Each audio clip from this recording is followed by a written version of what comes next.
Welcome to the Q-Cup Elimination Game Results Show here on Playfur Cinemas, Gone with the Fur Theater. This special Q-Cup is only the fourth in a series of elimination games we have held on the channel. For those of you who have never participated with us before, the rules are simple. You eliminate your least favorite on the board, hopefully according to the criteria we are asking for. We do this for about 9 to 11 weeks depending on how many characters I let people eliminate. But the traditional rule is, you can only vote for one girl per week, and I do not count multiple votes. As far as I'm concerned, I have an unwritten rule. I cannot influence voters directly. Otherwise, it defeats the purpose. So when the game is becoming a train wreck, I can give my traditional words of wisdom. But I still have to bite the bullet, and I still can't tell you directly who to vote for. However, I can vote just like the rest of you. And just to put this information out there, I voted on the first 3 weeks and on the final 2 weeks. Now that you are caught up to speed on how things work, it's time to talk about the Q-Cup in general. Unlike our traditional hardest elimination games, we've taken our characters who are not old enough to win at some of our more rancy battles and put them in a playing field where the game is more fair. Now then, listen carefully, because this next part is important. If you are one of those people who get ass hurt very easily or think fictional characters are not old enough to consent, please proceed to exit this video and go throw yourself into ongoing traffic. But Showmaker, you can't say that! To hell I won't. Alright, I'll say the names of the girls one more time and we can proceed to getting this party started. She is expecting big things in her future. Give it up for Animaniacs. Warner. She has an extreme howling addiction and keeps sniffing Miss Grimwood's ass. Give it up for Winnie the Werewolf. She's the only token scaly on this board. Give it up for Dragon Tail's Cassie. After 30 years, she had to get a facelift for her returning role. 2017 Webby is on the board. It's fun to let them hijack the game until suddenly it's a problem. The Chipettes, Eleanor, Brittany, and Jeanette from the Amazing World of Gumball, Anais. Next up, from Sonic the Hedgehog, Cream the Rabbit. And I think I figured out who her father is. Sources say his name might have been Pie. Yeah, I'm gonna go ahead and let that sink in and know you're not gonna get a source. And our remaining girls, Molly Cunningham, Pistol Pete, and Molly MacDonald.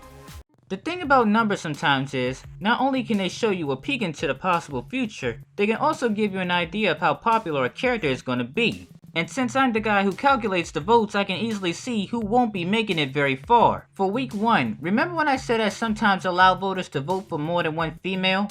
In order to get to the 10th spot a lot faster, I allow voters to vote for 2 females. Di has 3, Winnie 7, Cassie 9, and Webby is not off to a good start with 12. The Chipettes all managed to remain pretty low. Eleanor 5, Brittany 3, and Jeanette 6. Anais got a swift punch to the stomach with 19 votes. Cream the Rabbit 3, Molly Cunningham 5, Pistol Pete 22, and Molly MacDonald 32. Because there were 2 eliminations, both Molly and Pistol will be eliminated for week 1. Because Molly MacDonald had the highest, she will be eliminated at an unforgiving 12th place, while Pistol will take 11th.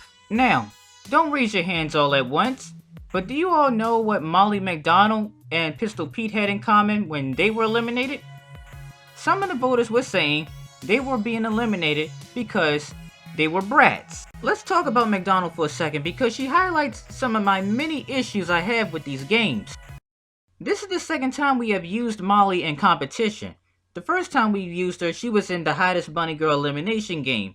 And I believe that's a game that should have been out of her league, but she managed to make it to 10th place. Here, in a game where she should have an advantage, she is eliminated at 12th. Besides the half that was calling her a brat, which I will get to in a minute, the other half was saying they don't know who she is, therefore they are going to eliminate her. And that is highway robbery. You see, Molly's problem is exactly why our elimination games remain more physical than they are personality. Physical beauty is easy because all you have to do is look at the character and see how physically fit they are. Personality, on the other hand, is hard because when personality is involved, that requires you to actually think. But while these games generally remain physical attraction, The personality debate generally comes up when somebody's favorite is in a spot they know they shouldn't be in. Guys, the I don't know who the character is argument does not work as well as you think it does. This is the part that should have been taught to you in school. The power of research. It ain't like when our grandparents grew up. Our grandparents actually had to walk down to a library and open a book. We have it way easier now. We live in an age where we have the power of Google. As far as Molly is concerned, she's actually not a bully as much as she pretends to be. Molly is a character of self-conflict. She only became a bully herself after she was bullied when she was younger. When she's not around the rest of the tough customers, she's actually a very different person. She actually even stopped bullying altogether and apologized to everybody when she saw her brother James was imitating her. Now you see my issue? Not only did we throw out a character with a really cute face way too early, we actually threw out a really interesting, complex character. So, happy holidays, Molly. If you relapse, you can blame it on us. Now, one last part for week 1. Dot, Brittany, and Cream have the lowest votes with 3 points. Those 3 you should keep an eye on.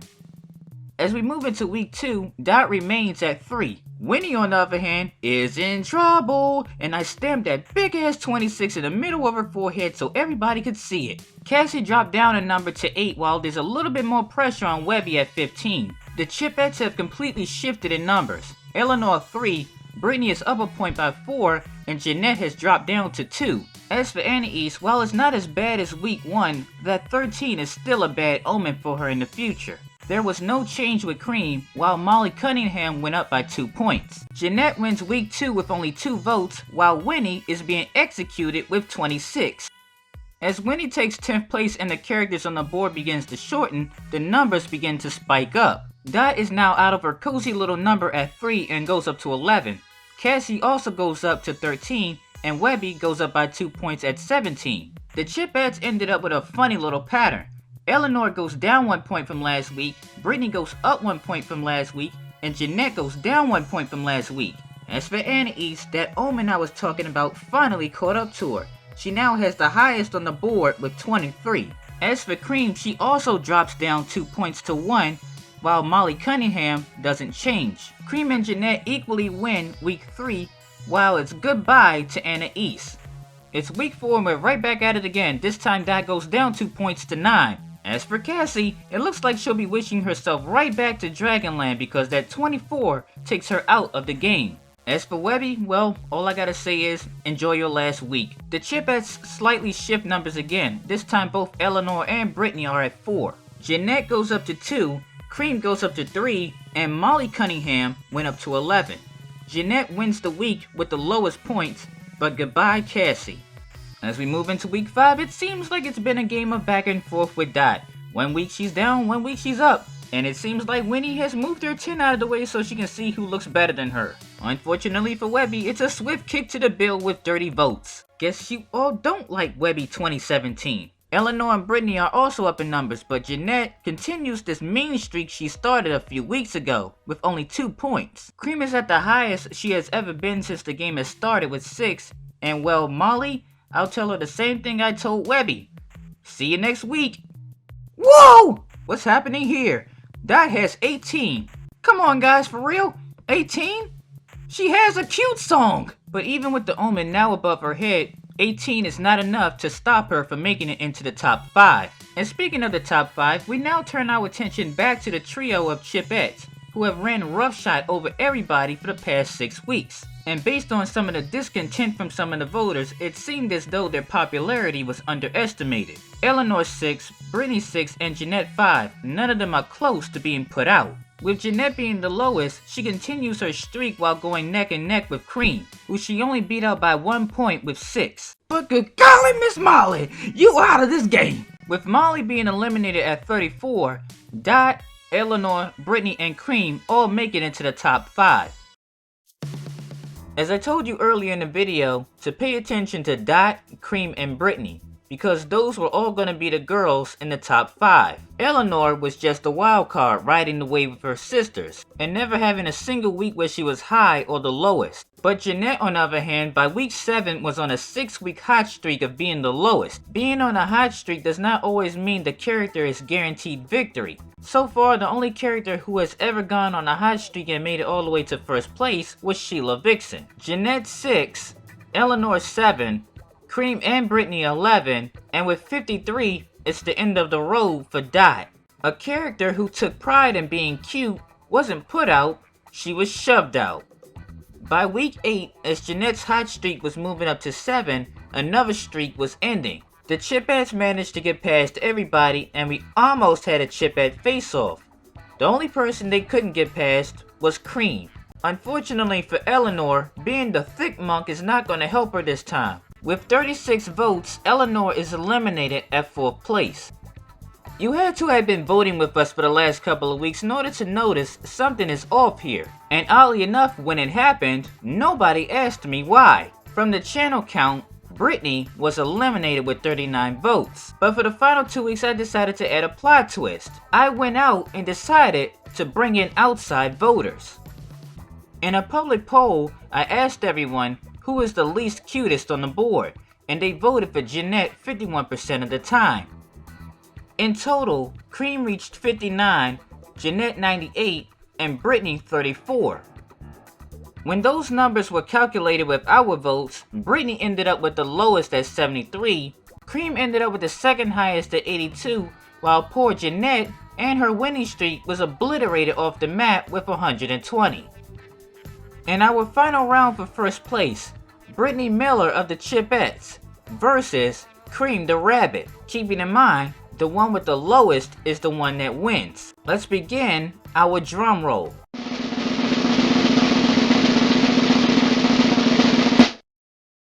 With an overwhelming majority, Cream dominates Brittany 16 to her 61. Wait, not so fast there, Timmy. There's another element being added to this. You see, while this game was supposed to be more about cute and adorable, along the way it became a civil war about who was more attractive than the other. In a game like this where people can't be reasonable towards what's correct over their favorites, it seemed as though all 3 Chipettes became extremely ugly combined. But that doesn't sound right. Otherwise, all 3 Chipettes wouldn't have made it to the top 5. Now I'm gonna give Cream the benefit of the doubt. If it was a physical beauty contest between her and the Chipettes, she might can get past Eleanor. She might can get past Jeanette. But if it's against Brittany, she would run slam into a wall. But since folks wanted to have this debate anyway, I announced on Facebook that this final round would have hottest elimination game, first place, sex symbol rules. And let me put this part out there. The reason why some of you didn't know about the poll is because I didn't want a bunch of people voting twice. In a public poll that reached 203 votes by the close of Friday at midnight, I asked which was the least sexiest between Brittany and Cream. Brittany received 34% of the vote while Cream received 66% of the vote. Now something just came to my attention. The reason why these numbers don't line up with the poll is because somebody probably just barely managed to get their vote in while I was taking a screenshot. Nevertheless, these were the numbers that were calculated into the final result. Brittany 35% received 70 votes, while Cream at 65% received 132. With those numbers now added to the total, we now finally add the final result.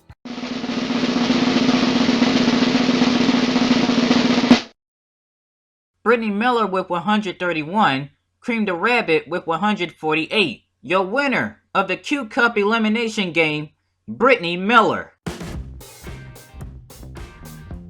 Here is your official list. Molly MacDonald 12th, Pistol Pete 11th, Winnie the Werewolf 10th, Anais Watterson 9th, Cassie 8th, Webby 7th, Molly Cunningham 6th, Dot Warner 5th, Eleanor 4th, Jeanette 3rd, Cream the Rabbit 2nd, and Brittany Miller at 1st place. By the way, I just wanted to let you all know that this was fun as always, and everybody on this channel is a winner. Well, except for anybody cheering for the other 11. That was Jawbreaker joking, by the way. You all gotta stop taking me so seriously. Thank you for tuning in to Playfur Cinema's Gone with the Furry Theater. If you liked today's video, please leave a like, comment, and of course, subscribe for future videos. My name is Jawbreaker, and I thank you for watching Playfur Cinema. Honey, you're a sweet thing. and you look so fine. All I ever wanted is to make you mine. Give me a clue. Tell me what I need to do to give